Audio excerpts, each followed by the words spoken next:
कृष्ण तत्मे संशय कृष्ण वेदान्ते संशय कृष्ण छेतुम अहर्षि अशेषत चेतो अस्ति अयसते छेतुम अहर्षि अशेषत चेतो अस्ति अयसते अन्य असंशयस्य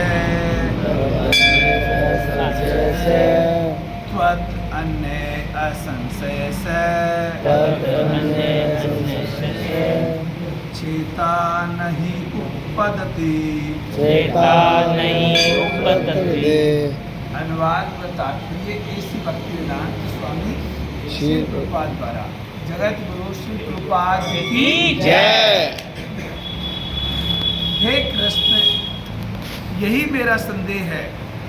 ओत मैं आपसे पूर्णतया दूर करने की प्रार्थना कर रहा हूँ। आपके अतिरिक्त अन्य कोई ऐसा नहीं है जो इस संदेह को नष्ट कर सके। तात्पर्य: भगवान श्री कृष्ण भूत, वर्तमान तथा भविष्य के जानने वाले हैं। भगवत गीता के प्रारंभ में ही भगवान ने कहा कि सारे जीव व्यष्टि रूप में भूतकाल में विद्यमान थे, इस समय भी विद्यमान है और भवबंधन से मुक्त होने पर भी भविष्य में व्यष्टि रूप में बने रहेंगे। इस प्रकार उन्होंने व्यष्टि जीव के भविष्य विषयक प्रश्न का स्पष्टीकरण कर दिया। अब अर्जुन असफल योगियों के भविष्य के बारे में जानना चाह रहा है। कोई न तो कृष्ण के समान है और न ही उनसे बड़ा। तथा कथित बड़े बड़े ऋषि तथा दार्शनिक जो प्रकृति की कृपा पर निर्भर है, निश्चय ही उनकी क्षमता नहीं कर सकते। अतः समस्त संदेहों का पूरा पूरा उत्तर पाने के लिए कृष्ण का निर्णय अंतिम तथा पूर्ण है, क्योंकि वो भूत, वर्तमान और भविष्य के ज्ञाता है, किंतु उन्हें कोई भी नहीं जानता।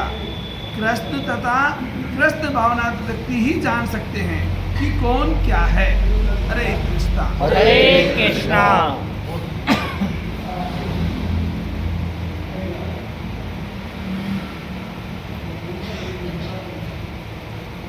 बहुत सुंदर श्लोक है भगवान के बारे में। भगवान त्रिकालज्ञ है, जिसको कहते हैं सर्वज्ञ, जो सभी काल में स्थिति को जानते हैं कि पहले क्या था, अब क्या चल रहा है, बाद में क्या होगा। वही व्यक्ति हमको पूर्ण आंसर दे सकता है। जब अर्जुन ने युद्ध करने के लिए मना किया था, तब भगवान ने कहा था, अर्जुन ने कहा कि मैं इनको नहीं मारूंगा, ये मेरे सारे रिश्तेदार नाती है, मेरे को राज्य वाज्य कुछ नहीं लेना। तो भगवान ने कहा था कि तुम किसके मारने की बात कर रहे हो? ये राजा न तू एव अहम जातु न त्वम न इमे न जनाधिपा न चैव वयम भविष्यते सर्वे वयम भविष्यते। ऐसा कभी भी नहीं हुआ है, न तू रहा हो, न मैं रहा हूं, न ये राजा रहे हो। ये हैं और रहेंगे। इसका मतलब क्या हुआ?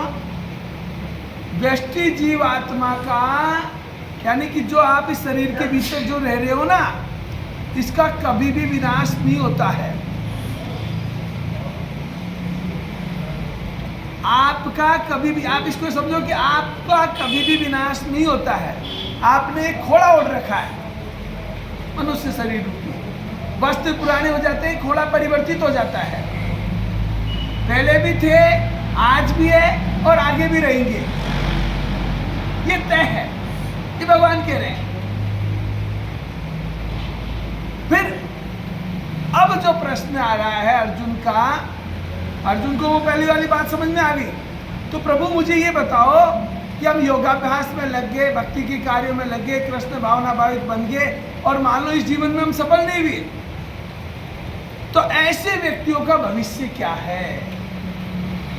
जो एक ही जीवन में जिन्होंने योगाभ्यास कर लिया और वो पूर्ण रूप से सफल नहीं हो पाए, पूर्ण रूप से मुक्त नहीं हो पाए, पूर्ण रूप से भवबंधन से मुक्त नहीं हो पाए, ऐसे जीवनों की, असफल योगियों की गति क्या है?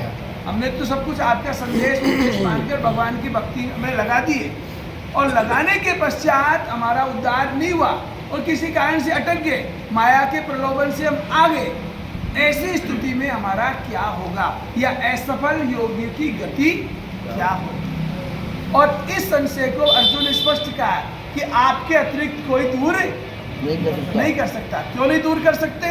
आप सर्वेश्वर हैं, सर्वज्ञ हैं। क्योंकि वो सर्वज्ञ है, त्रिकालज्ञ है, वो जानते हैं आगे यानी कि किस कार्य का क्या प्रभाव होता है और कितना प्रभाव होता है और उसकी क्या गति होने वाली है, वही तो उस चीज का निर्णय कर सकते हैं।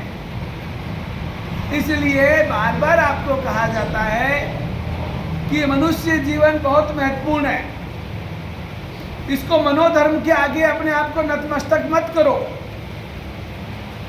इस मनुष्य जीवन का सदुपयोग करना है तो भगवत गीता से राय लो, भगवत गीता के अनुसार, नहीं तो मनोधर्म तो वही काम करेगा जिस प्रकार का आपका मन है, जिस प्रकार के गुणों से आप आसक्त हो वही धर्म काम करेगा और वही आपको परफेक्ट कर देगा, तो उसमें धोखा खा जाओ। इसलिए मनोधर्म को त्याग करके भगवत धर्म को, भगवत वाणी को स्वीकार करो। भगवान क्या कहते हैं उस बात को स्वीकार करेंगे तो हम इस जन्म में भी सुखी रहेंगे